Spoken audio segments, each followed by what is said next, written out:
পঞ্চগড়ে পুরোহিত হত্যাকাণ্ডের মূল হোতাসহ ৩ জেএমবি সদস্য গ্রেফতার। হত্যায় ব্যবহৃত অস্ত্র উদ্ধার। বিচারের দাবিতে বিভিন্ন স্থানে মানববন্ধন ও বিক্ষোভ মিছিল। সমন্বয়হীনতায় ১ বছরেই অকার্যকর চট্টগ্রাম পুলিশের ক্লোজ সার্কিট ক্যামেরা সিস্টেম। নামিয়ে ফেলা হলো ২০ পয়েন্টের ৪৭টি ক্যামেরা।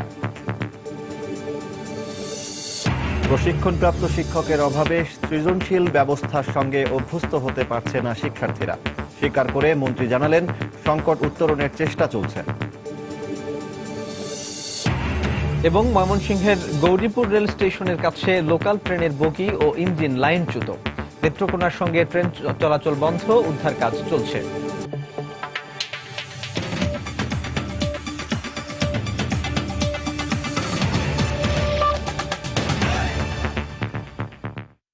বাংলা সময়ের সঙ্গে আছি আমি সজল দাস এবং আমি সাজিদ রাজু। পঞ্চগড়ের দেবীগঞ্জে পুরোহিত হত্যার মূল হোতা সহ ৩ জেএমবি সদস্যকে গ্রেফতার করেছে পুলিশ। একই সঙ্গে হত্যাকাণ্ডে ব্যবহৃত চাপাতি, ছুরি ও ২টি বিদেশি পিস্তল জব্দ করা হয়েছে। পুলিশ বলছে, দেশে অস্থিতিশীল পরিস্থিতি সৃষ্টির জন্য একটি জঙ্গি সংগঠন পরিকল্পিতভাবে এই নৃশংস হত্যাকাণ্ড ঘটিয়েছে। পঞ্চগড় থেকে আব্দুর রহিমের পাঠানো তথ্য ও ছবি নিয়ে ডেস্ক রিপোর্ট। বৃহস্পতিবার গভীর রাতে পঞ্চগড়ের দেবীগঞ্জ উপজেলার বিভিন্ন স্থানে অভিযান চালিয়ে পুরোহিত জগেশ্বর রায় হত্যার মূল হোতা সহ ৩ জেএমবি সদস্যকে আটক করে পুলিশ। শুক্রবার সকালে দেবীগঞ্জ থানা চত্বরে সংবাদ সম্মেলনে রংপুর রেঞ্জের ডিআইজি এই তথ্য নিশ্চিত করেন। দেবীগঞ্জের যে দুঃখজনক ঘটনা, এই যে মঠের যে ঘটনা, তা কিন্তু 5 দিনের মাথায় আমাদের এই ঘটনার রহস্য পুরোপুরিভাবে উদ্ঘাটন হয়েছে। ঘটনায় যারা জড়িত এই আসামিদের মধ্যে 5 জনের মধ্যে আমার 3 জনে আমরা গ্রেফতার করতে সক্ষম হয়েছি। দেশে অস্থিতিশীল পরিস্থিতি সৃষ্টি ও সংখ্যালঘু হিন্দু সম্প্রদায়ের মধ্যে আতঙ্ক সৃষ্টির জন্য একটি জঙ্গি সংগঠন এই নৃশংস হত্যাকাণ্ড ঘটিয়েছে বলেও জানান তিনি। মূল আসামি যে স্লটার যে জবাই করছিল তাকে আমরা গ্রেফতার করেছি। আর বাকি যে 2 জন আসামি বাইরে আছে তাদেরকে আমরা খুব শীঘ্রই গ্রেফতার করতে পারবো বলে আমরা আশা করি। তাদেরকে আমরা মনিটর করছি। গত ২১ ফেব্রুয়ারি ভোরে দেবীগঞ্জে মন্দিরের পাশে নিজ বাড়িতে পুরোহিত জগেশ্বর রায়কে গলা কেটে হত্যা করে ৩ মোটরসাইকেল আরোহী। সময় সংবাদ, পঞ্চগড়। এদিকে পঞ্চগড়ে পুরোহিত হত্যা সহ সংখ্যালঘু ধর্মীয় নেতাদের উপর হামলার প্রতিবাদে মৌলভীবাজারের শ্রীমঙ্গলে মানববন্ধন করেছে হিন্দু বৌদ্ধ খ্রিস্টান ঐক্য পরিষদ। বেলা 11:30টায় স্থানীয় চৌমুহনা চত্বরে এই কর্মসূচি পালন করা হয়। এতে সনাতন ধর্মাবলম্বী সংগঠনগুলো ছাড়াও বিভিন্ন সামাজিক সাংস্কৃতিক সংগঠনের নেতাকর্মী ও সাধারণ মানুষ অংশ নেন। পরে সেখানে একটি প্রতিবাদী সমাবেশ অনুষ্ঠিত হয়। এ সময় বক্তারা সংখ্যালঘু ধর্মীয় নেতাদের উপর হামলা ও নির্যাতন বন্ধে সরকারের কঠোর নজরদারির পাশাপাশি মঠ মন্দিরের নিরাপত্তা জোরদারের দাবি জানান।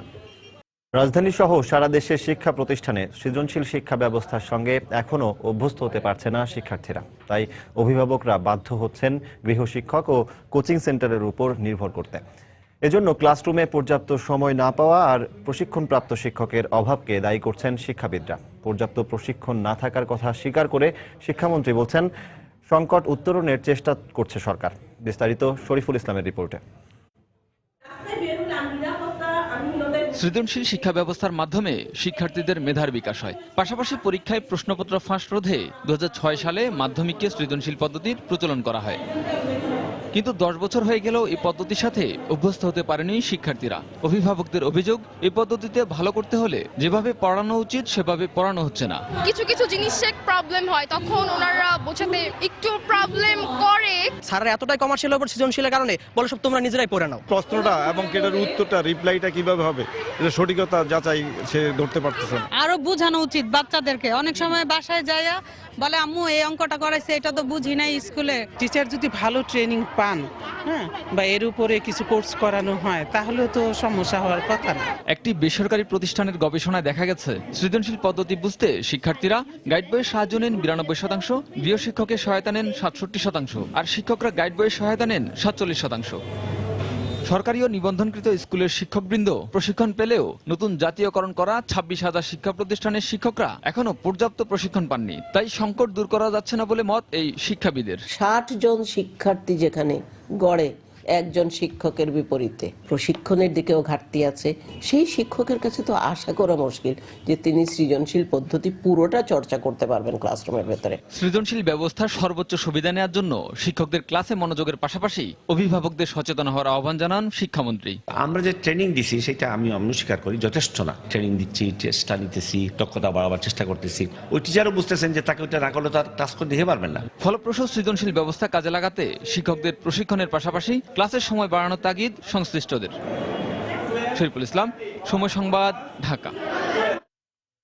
রাজশাহীর বাঘায় এবারের এসএসসি গণিত পরীক্ষায় উত্তরপত্রে লিখে দেওয়ার অভিযোগে জড়িত 11 শিক্ষকের দৃষ্টান্তমূলক শাস্তির দাবি জানিয়েছেন অভিভাবকরা। অভিযোগ প্রমাণিত হলে কঠোর ব্যবস্থা নেওয়ার আশ্বাস দিয়েছে বোর্ড কর্তৃপক্ষ। হাবিবুর রহমান পাপ্পুর তোলা ছবিতে বিস্তারিত জানাচ্ছেন সাইফুর রহমান রকি।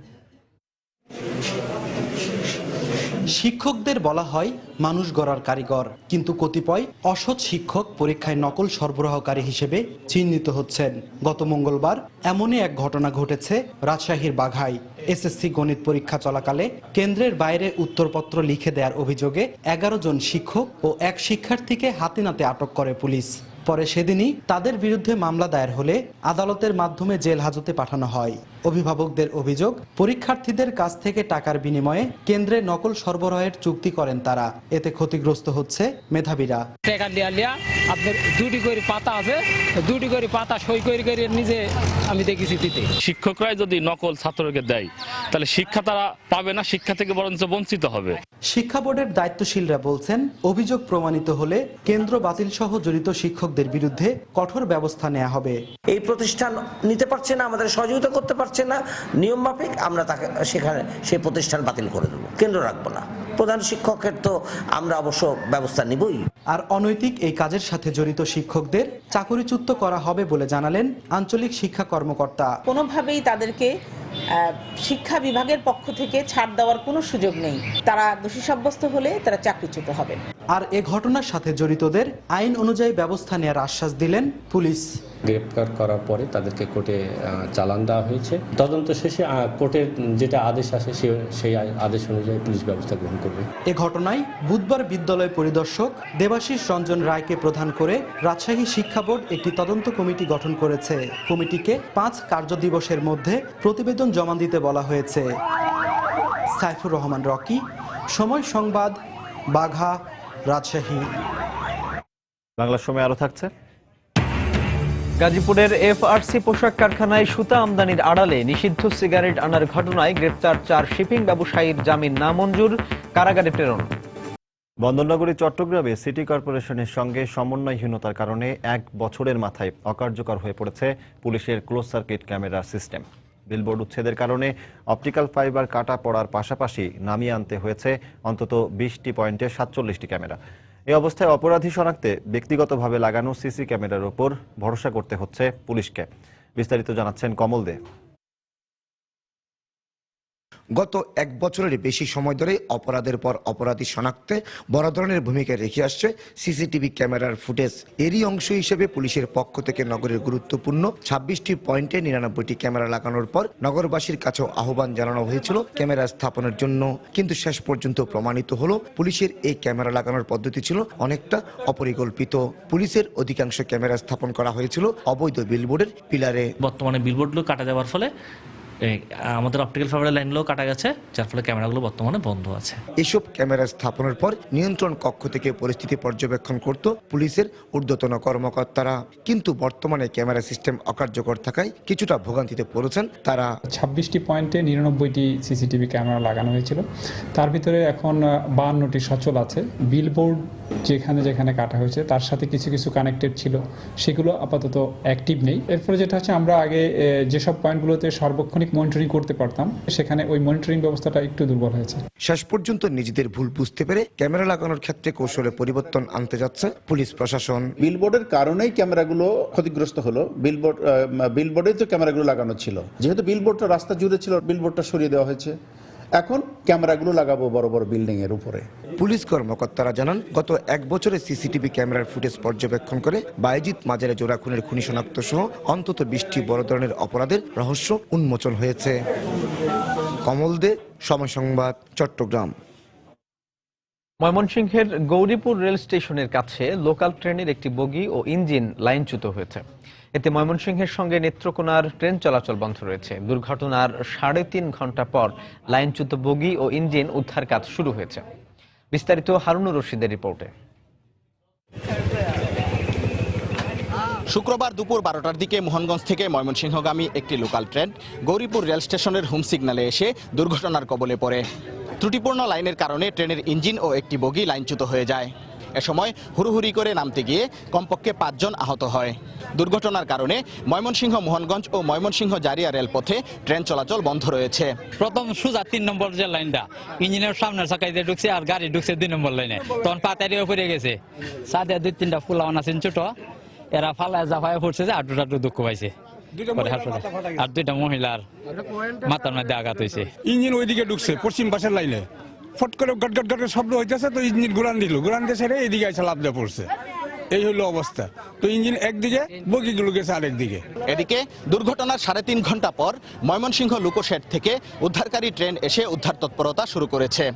তবে উদ্ধার কাজে কত সময় লাগতে পারে সে বিষয়ে কিছুই বলতে পারছে না উদ্ধারকারীরা। কেওটখাল থেকে যে রিলিফ ট্রেন নিয়ে আসছি সেটা এখন 4 নম্বর লাইনে, পাশের লাইনে প্লেস দিলে যখন করতে পারবো, এখানে প্লেস দিলেই আমরা কাজ শুরু করব। যত তাড়াতাড়ি পারি আমরা উদ্ধার কাজ শুরু করব। লাইন আমার তো ইঞ্জিন ক্যাপসাইজ হয়েছে, সাথে একটা বগি ডিরেল হয়েছে, আর রেস্ট অফ বগি ঠিক আছে। এখনো অনুসন্ধান করতেছে, এখন আমরা কারণ অনুসন্ধান করতে পারি নাই। এদিকে দুর্ঘটনার কারণ অনুসন্ধানে 4 সদস্যের একটি তদন্ত কমিটি গঠন করেছে রেলওয়ে কর্তৃপক্ষ। গৌরীপুর রেল স্টেশন থেকে হারুনুর রশিদ, সময় সংবাদ, ময়মনসিংহ। বিএনপি তার অতীত কর্মকাণ্ডের কারণেই ইউনিয়ন পরিষদ নির্বাচনে অংশ নিতে ভয় পাচ্ছে বলে মন্তব্য করেছেন নৌপরিবহন মন্ত্রী শাহজাহান খান। সকালে মাদারীপুরে এক অনুষ্ঠান শেষে সাংবাদিকদের একথা বলেন তিনি। বিগত দিনে যা করেছে 2013-14-15 সালে যেভাবে পেট্রোল বোমা দিয়ে মানুষ পুড়িয়ে হত্যা করেছে, কুপিয়ে হত্যা করেছে, পিটিয়ে হত্যা করেছে, সাধারণ মানুষদের যেভাবে হত্যা করেছে, তার যে প্রতিক্রিয়া সেটাই এখন হচ্ছে। অর্থাৎ মানুষকে তারা এখন ভয় পায়, যে কারণে তারা এই নির্বাচন সম্পর্কে নানা অযৌক্তিক এবং বিভ্রান্তিকর বক্তব্য ছড়াচ্ছে। যে কোনো মূল্যে পাটের হারানো গৌরব ফিরিয়ে আনার প্রতিশ্রুতি দিয়েছেন স্থানীয় সরকার, পল্লী উন্নয়ন ও সমবায় মন্ত্রী ইঞ্জিনিয়ার খন্দকার মোশাররফ হোসেন। সকালে ফরিদপুরের অম্বিকা ময়দানে উচ্চ ফলনশীল পাট বীজ উৎপাদন ও পাট পচনে উন্নত পদ্ধতি ব্যবহারের প্রয়োজনীয়তা নিয়ে আয়োজিত এক কৃষক সমাবেশে এই মন্তব্য করেন তিনি। মন্ত্রী বলেন, স্বাধীনতার পর থেকে দেশি বিদেশি চক্রান্তের কারণে শুধু পাট খাতি নয়, বরং ক্ষতিগ্রস্ত হয়েছে দেশের অর্থনীতি।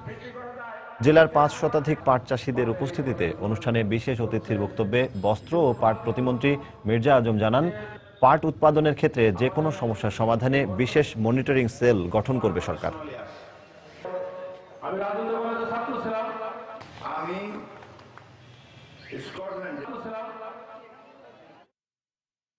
বাংলার সময় আরো থাকছে।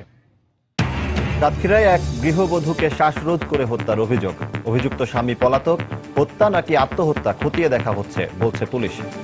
চট্টগ্রাম বন্দরে সুতার আড়ালে 5 কোটি টাকা মূল্যের সিগারেট আনার ঘটনায় গ্রেপ্তার 4 শিপিং ব্যবসায়ীর জামিন নামঞ্জুর করে কারাগারে পাঠানোর নির্দেশ দিয়েছেন আদালত। বিকেলে মেট্রোপলিটন ম্যাজিস্ট্রেট আব্দুল কাদের এই আদেশ দেন।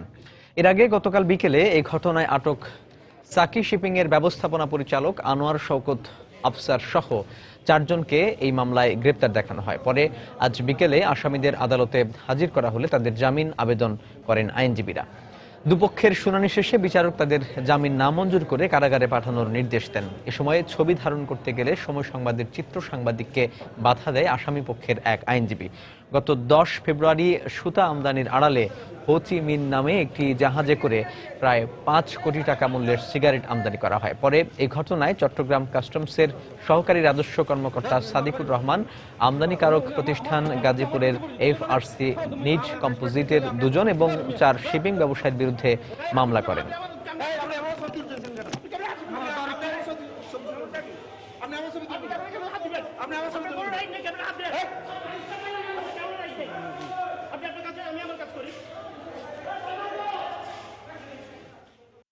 কার্গোতে শিপ করে আসে, আমি আনলোড করে ওনাদেরকে বুঝিয়ে দিই। এই মালের মালিকানা আমি দাবি করছি না, এই মালের কোনো ক্রমে যে লভ্যাংশ বা অন্য কোনো অংশর আমি দাবিদার নই।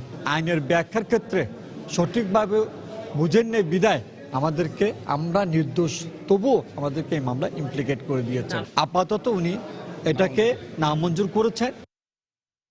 হবিগঞ্জের বাহুবলে 4 শিশু হত্যার ঘটনায় 5 দিনের রিমান্ড শেষে আসামি বশির মিয়াকে কারাগারে পাঠানো হয়েছে। দুপুরে সিনিয়র জুডিশিয়াল ম্যাজিস্ট্রেট আদালতের বিচারক মোহাম্মদ কাউসার আলম তাকে কারাগারে পাঠানোর নির্দেশ দেন। গত 22 ফেব্রুয়ারি 4 শিশু হত্যার ঘটনায় বশির মিয়ার 5 দিনের রিমান্ড মঞ্জুর করেন হবিগঞ্জ জুডিশিয়াল ম্যাজিস্ট্রেট আদালতের বিচারক কৌশিক আহমদ খন্দকার। এ ঘটনায় গ্রেফতার আরও 5 আসামি কারাগারে এবং হত্যাকাণ্ডের মূল হোতা আব্দুল আলী সহ 2 জন পুলিশ রিমান্ডে রয়েছেন।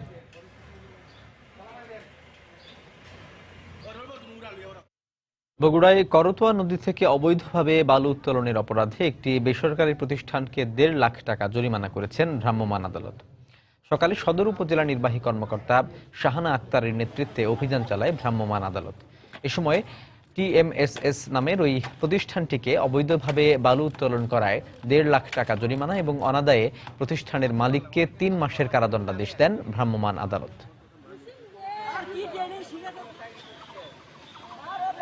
নরসিংদী ও মংলায় আলাদা সড়ক দুর্ঘটনায় এক স্কুল ছাত্র সহ 3 জন নিহত হয়েছেন। নরসিংদীতে দুপুর 12টার দিকে বাঘহাটা মসজিদের সামনে 5 দুনাগামী একটি ট্রলি বিপরীত দিক থেকে আসা একটি মোটরসাইকেলকে চাপা দেয়। এতে ঘটনাস্থলেই মোটরসাইকেলের 2 আরোহী নিহত হন। সকালে মংলার পৌরসভার হাজী আফসার উদ্দিন সড়কের পাশে একটি অটো ভ্যানের নিচে চাপা পড়ে 5ম শ্রেণী পড়ুয়া মুন্না। গুরুতর অবস্থায় স্থানীয়রা তাকে উদ্ধার করে হাসপাতালে নিয়ে গেলে কর্তব্যরত চিকিৎসক তাকে মৃত ঘোষণা করেন।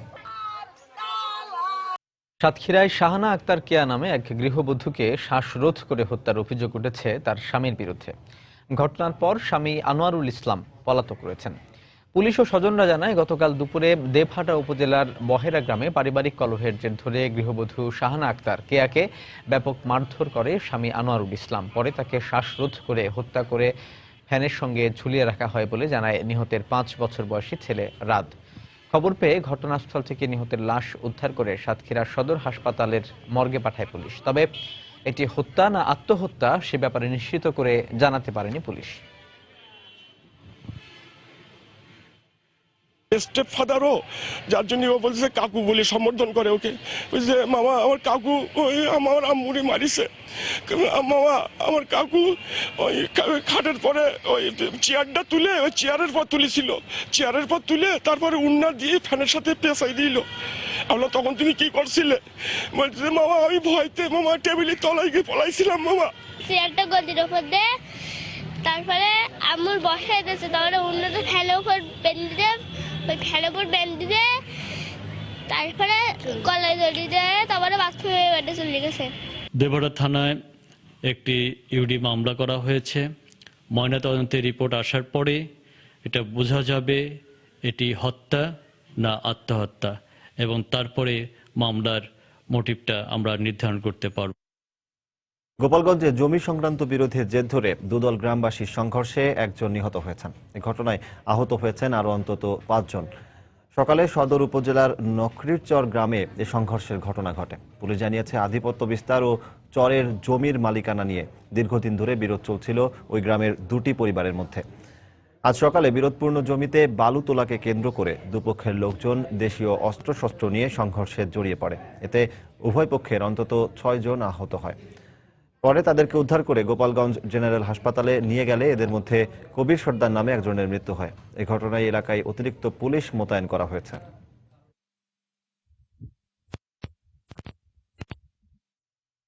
সাভারে পূর্বশত্রুতার জের ধরে 3 স্কুল শিক্ষার্থীকে কুপিয়ে জখম করেছে প্রতিপক্ষ।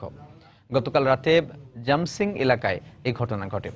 পুলিশ জানায় প্রায় 1 মাস আগে ক্রিকেট খেলাকে কেন্দ্র করে কামরুল ও বাবুর সঙ্গে দ্বন্দ্ব হয় আহত 3 শিক্ষার্থীর। এরই জের ধরে গতকাল জামসিং এলাকার জাহাঙ্গীরনগর হাউজিং সোসাইটিতে তাদের উপর অতর্কিত হামলা চালায় কামরুল, বাবু ও তাদের সহযোগীরা।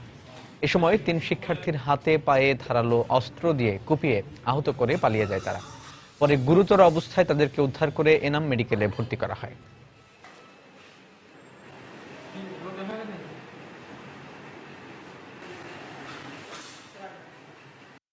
বল নিয়ে ওদের সাথে একটু ঝগড়া হয়েছে, করতে গেছে 4-5 জনে, পরে ওদের ধরে দা কোপাইছে। বড় দাওতে আসে আমার আর 2 বন্ধু রাগি করতে, পরে দিচ্ছে আমি বলে গেছি, পরে আমার আপা হাতে দিচ্ছে, পরে পায়ে দিচ্ছে। গাজীপুরে একটি পোশাক কারখানায় ডাকাতি করে পালানোর সময় গোয়েন্দা পুলিশের গুলিতে 4 ডাকাত আহত হয়েছে। জব্দ করা হয় সুতা ভর্তি একটি ট্রাক। গতরাত 3টার দিকে ইসলামপুর এলাকায় এ ঘটনা ঘটে। গোয়েন্দা পুলিশ জানিয়েছে, ওশান সোয়েটার কারখানায় কিছুদিন আগে নিরাপত্তা কর্মী হিসেবে যোগ দেন মিজান। গতরাতে সে পিঠার সঙ্গে নেশা জাতীয় দ্রব্য খাইয়ে সহকর্মীদের অচেতন করে। পরে 20 থেকে 25 জন মিলে কারখানার বিপুল পরিমাণ সুতা লুট করে ট্রাকে তুলে পালিয়ে যাওয়ার চেষ্টা করে। কিছু দূর যাওয়ার পর সন্দেহজনক গতিবিধির কারণে ট্রাকটি থামানোর নির্দেশ দেয় গোয়েন্দা পুলিশের একটি টহল দল। ডাকাত দল পালিয়ে যাওয়ার চেষ্টা করলে পুলিশ তাদের লক্ষ্য করে গুলি ছোড়ে।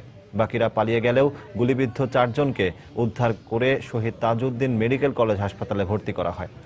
আটক সুলতান, সালাম, হামিদুল ও মামুন আন্তজেলা ডাকাত দলের সদস্য বলে নিশ্চিত করেছে পুলিশ।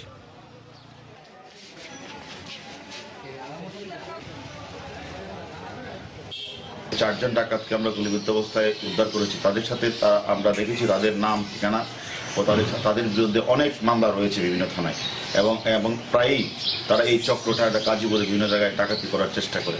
তো এখন আমরা তাদেরকে জিজ্ঞাসা করে মামলায় তদন্ত করে আমরা বাকিদের নাম বের করব। আন্তর্জাতিক মাতৃভাষা দিবস উপলক্ষে ফেনীতে শিশুদের বাংলা সুন্দর হাতের লেখা ও চিত্রাঙ্কন প্রতিযোগিতা অনুষ্ঠিত হয়েছে। সকালে পশ্চিম ডাক্তারপাড়া সমাজ উন্নয়ন পরিষদ নামে একটি সংগঠনের উদ্যোগে নিজস্ব কার্যালয়ে এই প্রতিযোগিতার আয়োজন করা হয়। এতে অংশ নেয় শহরের বিভিন্ন প্রাথমিক বিদ্যালয়ের শতাধিক শিক্ষার্থী। নতুন প্রজন্মকে দেশপ্রেমের চেতনায় উদ্বুদ্ধ করতে প্রতি বছর ভাষার মাসে এই প্রতিযোগিতা সহ নানা সাংস্কৃতিক অনুষ্ঠানের আয়োজন করে সংগঠনটি। নড়াইলে নানা আয়োজনে বীরশ্রেষ্ঠ নূর মোহাম্মদ শেখের ৮০তম জন্মবার্ষিকী পালিত হয়েছে। এ উপলক্ষে সকালে সদর উপজেলার নূর মোহাম্মদ নগরে একটি র্যালি বের করা হয়। জেলা পরিষদ প্রশাসক সহ সর্বস্তরের মানুষের অংশগ্রহণে র্যালিটি বিভিন্ন সড়ক প্রদক্ষিণ করে বীরশ্রেষ্ঠ নূর মোহাম্মদের বাড়ির সামনে গিয়ে শেষ হয়। পরে সেখানে তার স্মৃতিস্তম্ভে ফুল দিয়ে শ্রদ্ধা জানানোর পর গার্ড অফ অনার দেন পুলিশের একটি চৌকস দল।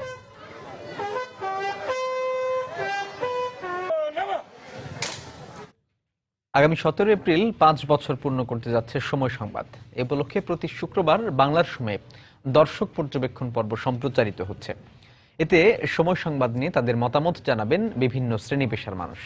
এরই অংশ হিসেবে আজ বরিশাল ব্যুরো স্টুডিওতে এসেছিলেন দুজন অতিথি। বরিশালের সাংস্কৃতিক সংগঠন সমন্বয় পরিষদের সভাপতি এস.এম. ইকবাল এবং লেখক হেনরি স্বপন। সময় সংবাদের বিভিন্ন দিক নিয়ে তাদের সাথে কথা বলেছেন আমাদের রিপোর্টার ফেরদাউস সোহাগ। আমরা এখন দেখে নেব দর্শক পর্যবেক্ষণ পর্বটি।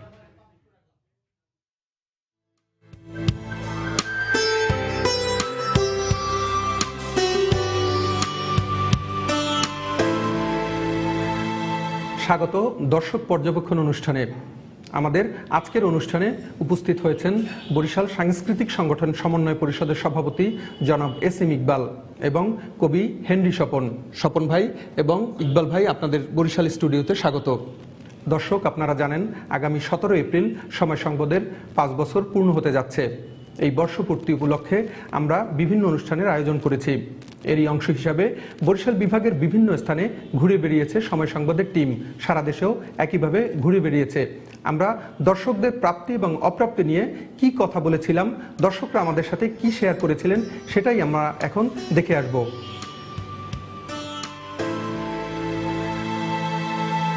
বরিশালের যে প্রান্তিক জনগোষ্ঠী আছে বিভাগের, তাদের শিক্ষা ব্যবস্থা সম্পর্কে, তাদের জীবনযাত্রার উপরে যদি কিছু সংবাদ তৈরি করা যায়। পর্যাপ্ত গ্রামীণ সংবাদ আপনাদের টিভিতে প্রচারিত হয়, তাতে কোনো সন্দেহ নেই, কিন্তু বাস্তবে যা হচ্ছে টেলিভিশনের চ্যানেলে সেটা দেখা যায় না। এটাই দুঃখ, এবং এইটা যাতে না হয় সেইটা আমরা কামনা করি সময়ের কাছে। আমরা যারা ইয়াং জেনারেশন আছি, যারা ফেসবুকের সাথে টুইটারের সাথে সম্পৃক্ত, সেক্ষেত্রে আমার মনে হয় যে অন্যান্য টেলিভিশন চ্যানেলের চেয়ে সময় টিভিটা ফেসবুকে একটু ইনঅ্যাক্টিভ আমার কাছে মনে হচ্ছে। আসলে সময় সংবাদ আমরা দেখি, সময় সংবাদ ভালো লাগে, কিন্তু বিনোদনমূলক অনুষ্ঠান খুব কম থাকে। আমাদের এই যে রুট লেভেলের যে খেলাধুলা, এগুলো একটু বেশিভাবে প্রচার করা হোক। আপনি টিভিতে বসে প্রশ্ন করলেন মাঠের সাংবাদিকের কাছে, তখন অনেক সময় কানেকশনে ডিস্টার্ব হয়, প্রশ্ন হয় একরকম, উত্তর আসে একরকম। শিক্ষাঙ্গনগুলোর ফোকাসটা একটু বেশি হওয়া উচিত। সময় চ্যানেলে বিনোদনমূলক কিছু থাকুক, সেটাই আমি আশাবাদী। আসলে সব চ্যানেলগুলো নিউজ ভিত্তিক হয়ে যাচ্ছে, এর পাশাপাশি আমার মনে হয় একটু বিনোদনের ব্যবস্থা আরো থাকলে। গুটিকতক মুখ ঘুরে ফিরে একই মুখ আমরা বিভিন্ন চ্যানেলে দেখি। এইখানটা একটু উৎকর্ষ হওয়া উচিত যে আরো অনেক মানুষ আছে যারা কথা বলতে জানে, সেই সব লোকদেরকেও টকশোতে আমন্ত্রণ জানানো উচিত। গ্রাম অঞ্চলের যে খবরটা সময়টাকে আরো কভারেজ করে দেওয়া উচিত। যদি অনলাইনের মাধ্যমে যদি নিউজগুলো আপডেট বেশি করা থাকে তাহলে আমরা নিউজটা সবসময় শেয়ার করতে পারি, অথবা লিঙ্কগুলো পাইলে পরে আমরা সঠিক সময় জানতে পারি। সকাল 8টার খবরটাই যাতে বিজ্ঞাপন ছাড়া হয়, 10-15 মিনিটে মূল খবরটা আমরা দেখতে পারি। 2 মিনিটের মধ্যে একটা ঘটনাকে প্যাকেজ আকারে প্রতিবেদন প্রকাশ করলো, কিন্তু এইটাকে আরো ডিউরেশন কিভাবে বাড়ানো যায়। যেহেতু একজন স্টুডেন্ট, আমি সময় পেলেই ফেসবুক পেজ বা এর অনলাইন পেজে গিয়ে নিউজগুলো এবং প্রোগ্রামগুলো দেখার চেষ্টা করি। তাছাড়া এটি যদি অ্যাপস আকারে করা হয় তাহলে আমাদের পক্ষে আরো সহজ হবে। বাংলাদেশের মানুষ তো আসলে নেগেটিভ নিউজ দেখতে দেখতে অভ্যস্ত হয়ে গেছি, যে আপনারা যদি পজিটিভ নিউজগুলো প্রচার করেন তাহলে দেশের মানুষ আরো বেশি পজিটিভ মানসিকতায় পরিণত হবে।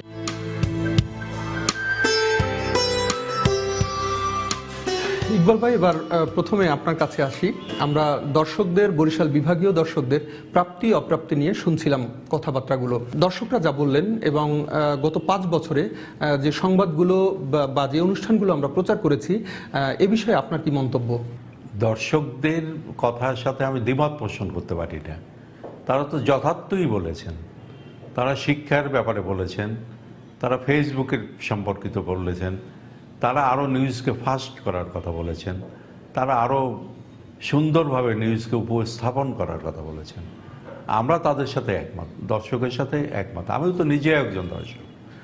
আমিও ভাবতে পারি যে আমরা আমাদের ক্ষেত্রে আপনারা আরও সময় টিভি আরও সুন্দরভাবে, আরও সময়ের যে চাহিদা, সেই চাহিদাকে পূরণ করবে। সব যে পূরণ হয়ে গেছে এ কথা বলা যাবে না, এবং দর্শকরাও সে কথা বলবেন না। তো আপনাদের নিউজকে আরও স্ট্যান্ডার্ড করার জন্য, আরও সুন্দর করার জন্য আপনারা আরও প্রয়াস প্রচেষ্টা চালাবেন। সেখানে স্থানীয় নিউজগুলো উঠে আসুক, এটা আমরা চাচ্ছি। সেখানে খেলার নিউজ আসুক, সেখানে শিক্ষার নিউজ আসুক, সেখানে সংস্কৃতির নিউজ আসুক। এবং ওই যে বিজ্ঞাপন একটি বিরক্তকর ব্যাপার, তো এই বিরক্তকর ব্যাপারটা অন্যভাবে কিভাবে মেকআপ করা যায় এটা আমি জানি না, এটা আপনারা চিন্তা করে দেখতে পারেন। ধন্যবাদ ইকবাল ভাই আপনাকে। আমরা এবার যাব হেনরি স্বপনদার কাছে। হেনরি স্বপনদা, আপনি যদি আমাদেরকে একটু একইভাবে ইকবাল ভাই যে কথাগুলো বলে আসছিলেন, দর্শকরা যে কথাগুলো প্রাপ্তি এবং অপ্রাপ্তির কথা যেগুলো আমাদেরকে বললেন, সেক্ষেত্রে আপনাকে যদি মন্তব্য করতে বলি কি বলবেন আপনি? সময় টিভির নিজস্ব একটি আইডিওলজি আছে, সে আসলে আইডিওলজির মধ্যে থেকেই চলবে। যেহেতু সে একটি সংবাদ ভিত্তিক ডকুমেন্টেশন বা সময়কে নিয়েই চলার একটি চ্যানেল, সেহেতু তার কাছে আমার অন্য যে প্রত্যাশাগুলো, অন্ততপক্ষে আমি দর্শকদের যে প্রাপ্তিগুলো দেখলাম, তার পাশাপাশি আমি কবি হিসেবে অন্ততপক্ষে এটাও বলতে পারি যে আমরা যখন একজন মাঝিকে নিয়ে কাজ করব, যে মাঝি দেখবে যে তাকে নিয়ে তার দুঃখের কথা, তার সুখের কথা বলা হচ্ছে, সেই মাঝিটি কিন্তু এই সময় টিভির নিয়মিত দর্শক হয়ে যাবে। অনেক রিক্সাওয়ালা থাকে, রিক্সাওয়ালার জীবনের কথাগুলো যখন বলা যায় তখন অনেক বেশি দর্শক পাওয়া যায়। একটা চার দোকানে আজকাল চ্যানেলগুলো টিভিগুলো চলে, চ্যানেলগুলো চলে, যখন দেখা যাবে যে সেই চ্যানেলটিতে একজন রিক্সাওয়ালার দুঃখের কথা বলা হচ্ছে, তখন কিন্তু এই রিক্সাওয়ালার কাছে এই সময় টিভিটা তার আপনজন মনে হবে। ঢাকায় যেহেতু এই চ্যানেলগুলো চলে, একটা রিয়াল সোসাইটি, একটা হাই সোসাইটির বাইরে কেন জানি যেতে চাচ্ছি না। আমরা যদি এই বিষয়গুলোকে, মানে ডকুমেন্টেশনগুলো, খবরগুলো, বিষয়গুলো নিয়ে একদম রুটস লেভেলে চলে যেতে পারি। ধন্যবাদ স্বপনদা আপনাকে। আমরা এবার একটু ইকবাল ভাইয়ের কাছে আরেকবার আসতে চাই। কি করলে পরে আমরা দর্শকদের আরো কাছাকাছি যেতে পারবো? এখন ব্যাপার হচ্ছে দর্শকের চাহিদা তো শেষ নাই। আমি একজন দর্শক হিসেবে আমারও অনেক চাহিদা আছে, উনি একজন দর্শক হিসেবে ওনার চাহিদা আছে, এবং চাহিদা ভিন্ন ভিন্ন, চাহিদা বিভিন্ন প্রকারের। কিন্তু একটা কমন স্ট্যান্ডার্ড বজায় রেখে আমরা যদি চলতে পারি তাহলে পর সেটা সামগ্রিকভাবে সবার কাছে একটা গ্রহণযোগ্যতা একটা লাভ করতে পারে। আমরা সময় টিভি আমরা চাচ্ছি যে সবসময় সংবাদ প্রচার করুক, কারণ আমি হঠাৎ করে অফিস থেকে এসে বা বাইরে থেকে এসে বাসায় টিভিটা অন করে আমি সংবাদটা দেখে নিলাম, আজকের সংবাদটা কী আছে আমি দেখে নিলাম, এটা দেখতে চাই। আমরা সবাই এখন লেটেস্ট সর্বশেষ সংবাদটা জানতে ইচ্ছা, এই জানার যে স্পৃহা, জানার যে কৌতূহল, এটা মানুষের মধ্যে কিন্তু প্রবল, এবং এটা যত আপনি ফার্স্ট দিতে পারবেন ততই কিন্তু আপনার গ্রহণযোগ্যতা তত বাড়বে। ধন্যবাদ ইকবাল ভাই আপনাকে। আমরা এবার স্বপন ভাইয়ের কাছে একটু সর্বশেষে জানতে চাইব যে আপনার সময় টেলিভিশনের কাছে কি পরামর্শ আছে? সময় টিভিকে সেই জায়গাগুলোকে চিন্তা করতে হবে, যে জায়গাগুলো অনেক মানুষের চাওয়ার সংবাদ বা অনেক মানুষের পাওয়ার কথা বলার জায়গা আছে, সেই জায়গাগুলোকে নির্দিষ্ট করতে হবে। ইকবাল ভাই এবং স্বপন ভাই, আপনাদের দুজনকে বরিশাল স্টুডিওতে আসার জন্য ধন্যবাদ। দর্শক, আপনারা বরিশাল স্টুডিও থেকে দেখলেন দর্শক পর্যবেক্ষণ অনুষ্ঠানটি। এতক্ষণ যা আলোচনায় আসলো সেটি পরবর্তী সংবাদ এবং অনুষ্ঠান প্রচারের ক্ষেত্রে আমরা মাথায় রেখে কাজ করব, এটুকু বলে রাখছি। আর আগামী পর্বটি প্রচার হবে সিলেট স্টুডিও থেকে। দেখার আমন্ত্রণ রইল।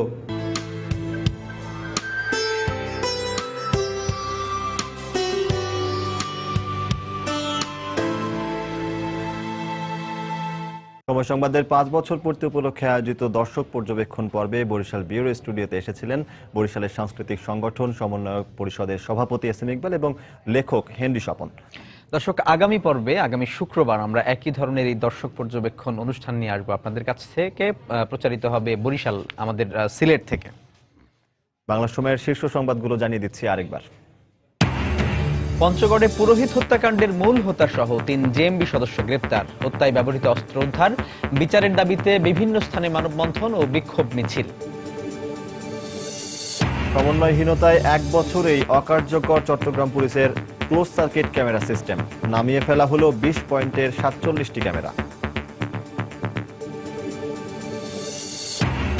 প্রশিক্ষণপ্রাপ্ত শিক্ষকের অভাবে সৃজনশীল ব্যবস্থার সঙ্গে অভ্যস্ত হতে পারছে না শিক্ষার্থীরা। স্বীকার করে মন্ত্রী জানালেন, সংকট উত্তরণের চেষ্টা চলছে। এবং ময়মনসিংহের গৌরীপুর রেল স্টেশনের কাছে লোকাল ট্রেনের বগি ও ইঞ্জিন লাইনচ্যুত। নেত্রকোনার সঙ্গে ট্রেন চলাচল বন্ধ, উদ্ধার কাজ চলছে। দর্শক, এই ছিল আমাদের বাংলার সময়। যে কোনো খবর পেতে ভিজিট করুন সময়নিউজ.tv। এছাড়া এইমাত্র পাওয়া খবর আপনার মোবাইলে পেতে SMS করুন *SN লিখে পাঠিয়ে দিন 16242 নাম্বারে। সঙ্গে থাকুন সময়ের।